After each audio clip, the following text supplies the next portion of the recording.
So let's read a question, and that is, by looking at which internal structure of a plant can you tell whether a plant is C3 or C? Explain. So हमें यहाँ पे बताना है कि हम plant के किस internal structure को देखकर ये कह सकते हैं कि वो प्लांट C3 है कि C4 है। यानी हमसे यहाँ पे कोई एक्सटर्नल कैरेक्टर्स नहीं पूछ रहा है।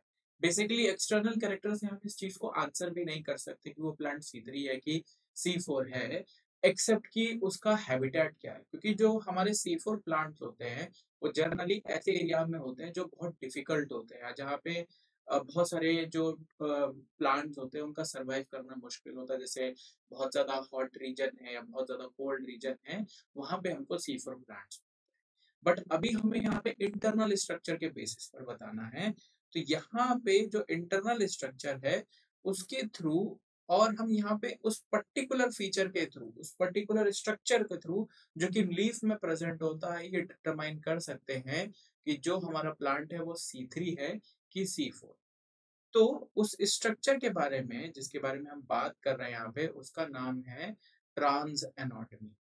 उसका नाम है क्रांज एनाटॉमी, जो कि C4 प्लांट में तो प्रेजेंट होती है, बट अगर हम C3 प्लांट के बारे में बात करें तो उनमें एब्सेंट होती है। और यही इंटरनल फीचर है कि डिसाइडिंग फैक्टर है। और जैसे मैंने आपको बताया कि ये कहाँ प्रेजेंट होगा या ये आपको कहाँ मिलेगा, आप जो है इंटरनल स्ट्रक्चर ऑफ लीफ देखिए, या हम कह सकते हैं लीफ की एनाटॉमी देखिए, वहां पे आपको क्या प्रेजेंट मिलेगा, वहां पे हमको क्रांज एनाटॉमी मिलेगी। अब क्रांज एनाटॉमी क्या होती है हम इसे भी समझ लेते हैं। तो अगर हम इसे सबसे पहले कंपेयर करें C3 प्लांट से, तो C3 प्लांट्स में हमारे पास एक ही टाइप का सेल होता है जिसे हम कहते हैं मेसोफिल सेल्स, जो कि फोटोसिंथेसिस में हेल्प करता है। क्योंकि ये जो मेसोफिल सेल्स है यहाँ पे, इसी के अंदर क्लोरोप्लास्ट प्रेजेंट होते हैं, और एज यू नो कि क्लोरोप्लास्ट में फोटोसिंथेसिस कंप्लीट होता है। बट अगर हम क्रांस एनाटॉमी की बात करें तो इसमें जो कैरेक्टरिस्टिक फीचर होता है वो ये होता है कि इसमें मीजोफिल सेल्स के अलावा भी एक टाइप के सेल्स प्रेजेंट होते हैं जिन्हें हम बोलते हैं बंडल शीथ सेल्स। क्या होते हैं? Bundle sheath sales. अब ये जो बंडल शीथ सेल्स है, ये क्या करते हैं, यहाँ पे जो वर्क है उसका डिवीजन कर लेते हैं। अभी हम उसको भी देखेंगे कि ये वर्क का डिवीजन कैसे करते हैं, बट जो हमारे पास एनाटॉमी के बेसिस पर हम जो डिस्कस कर रहे थे वो ये है कि C3 प्लांट्स की हम जब भी बात करते हैं तो वहां पे हमें क्या मिलेगा, सिर्फ मेसोफिल सेल्स मिलेंगे, कोई क्राउन्स एनाटॉमी नहीं मिलेगी। जबकि C4 प्लांट में हमें मेसोफिल सेल्स और उसके अलावा बंडल शीथ सेल्स भी मिलते हैं। अब ये होते क्या है और इनका अरेंजमेंट क्या है? तो होता क्या है कि मेसोफिल सेल्स जिनके बारे में हम यहाँ पे बात कर रहे हैं, ये कैसे प्रेजेंट होते हैं? एक कंसेंट्रिक लेयर के फॉर्म में प्रेजेंट होते हैं। Mesophyll cells present as a concentric layer. कैसे प्रेजेंट है ये? एक कंसेंट्रिक लेयर के फॉर्म में प्रेजेंट है अराउंड वैस्कुलर बंडल्स। जो वैस्कुलर बंडल्स होते हैं लीफ में, उनके चारों तरफ हमको कंसेंट्रिक फॉर्म में हमारे मेसोफिल सेल्स मिलेंगे। और इसके अलावा अगर हम बंडल शीथ सेल्स की बात करें तो हम लिख सकते हैं कि vascular bundles are also surrounded by vascular bundles are surrounded by large bundle sheath cells। ना सिर्फ ये कंसेंट्रिक मेसोफिल सेल से हम कह सकते हैं सराउंडेड होते हैं, बल्कि large sized bundle sheath cell से भी ये क्या होते हैं, सराउंडेड होते हैं। और इसी वजह से जो C4 प्लांट्स होते हैं उनमें क्या होता है, बिल्कुल ही डिफरेंट फंक्शनैलिटी होती है, हम कह सकते हैं बिल्कुल ही डिफरेंट फंक्शन होता है। अब अगर हम यहाँ पे थोड़ा सा और डिटेल में जाएं, इसके फंक्शन को डिस्कस करें, तो होता क्या है कि जब हम C3 की बात करते हैं तो C3 प्लांट्स में मेसोफिल सेल में ही फोटोसिंथेसिस कंप्लीट होता है। अगर हम मेसोफिल सेल्स की बात कर रहे हैं तो फोटोसिंथेसिस क्या होगा, यहीं पर कंप्लीट हो जाएगा। हम यहाँ पे लिख सकते हैं कंप्लीट फोटोसिंथेसिस।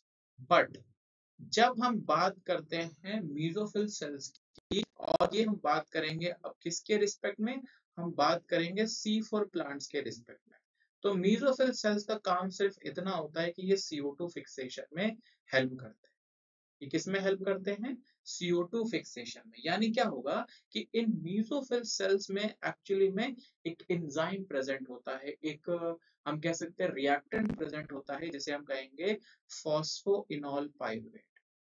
ये क्या है? Phosphoenol pyruvate.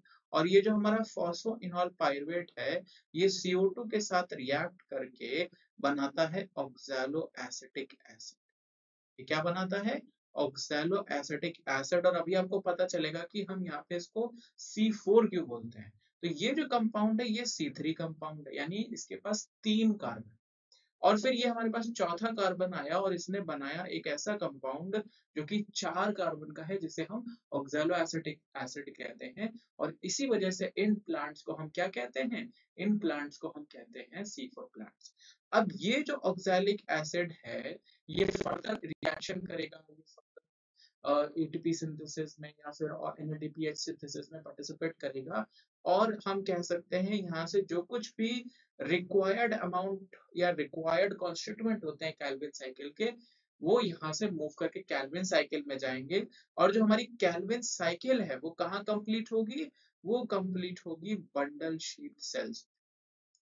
वो कंप्लीट होती है बंडल शीथ सेल्स। ये कैरेक्टरिस्टिक फीचर होता है C4 प्लांट्स का। जबकि C3 प्लांट्स में, जैसा कि मैंने आपको बताया और आप यहाँ देख भी पा रहे होंगे कि यहाँ पे मीजोफिल सेल्स में ही कंप्लीट फोटोसिंथेसिस यानी CO2 फिक्सेशन भी और कैल्विन साइकिल दोनों एक ही जगह पर होते हैं। और यही इंटरनल फीचर है जो कि एक डिसाइडिंग फैक्टर है कि ये प्लांट C3 था या C4। तो अगर हम यहाँ पे एक बार फिर से स्टार्टिंग में इसको देखते हैं कि C3 प्लांट्स क्या हैं।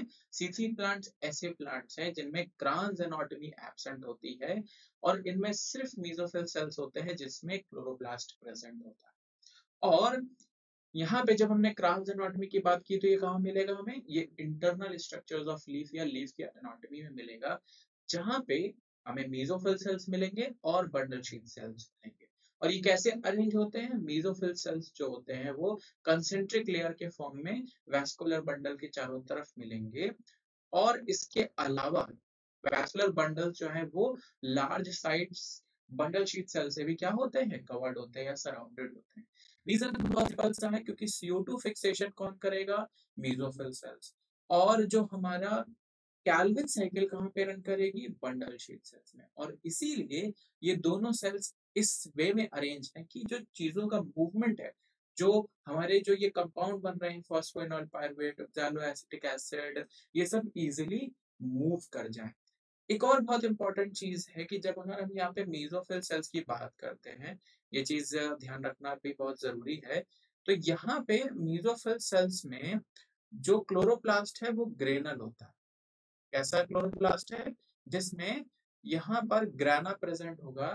जबकि हम इस केस में बात करेंगे तो जो हमारा बेसोफिल सेल्स है वो ग्रैनल है। और जबकि हमारे बंडल शीट सेल्स जो है वो ए ग्रैनल है। और इसका रीजन बहुत सिंपल सा है, क्योंकि जो कैल्विन साइकिल है वो स्ट्रोमा में चलती है, यानी जो उसके एंजाइम्स है वो स्ट्रोमा में प्रेजेंट होते हैं। और CO2 फिक्सेशन के लिए ग्रेना यानी थाइलाकोइड की जरूरत होती है। और इसीलिए क्योंकि यहाँ पे वर्क डिवाइडेड हो चुका है, तो इसीलिए क्लोरोप्लास्ट का अरेंजमेंट जो है वो भी डिफरेंट है। और यही कैरेक्टरिस्टिक फीचर है C4 प्लांट्स का। और इन्हीं को देखकर हम कह सकते हैं या डिफरेंस बता सकते हैं C3 या C4 प्लांट्स।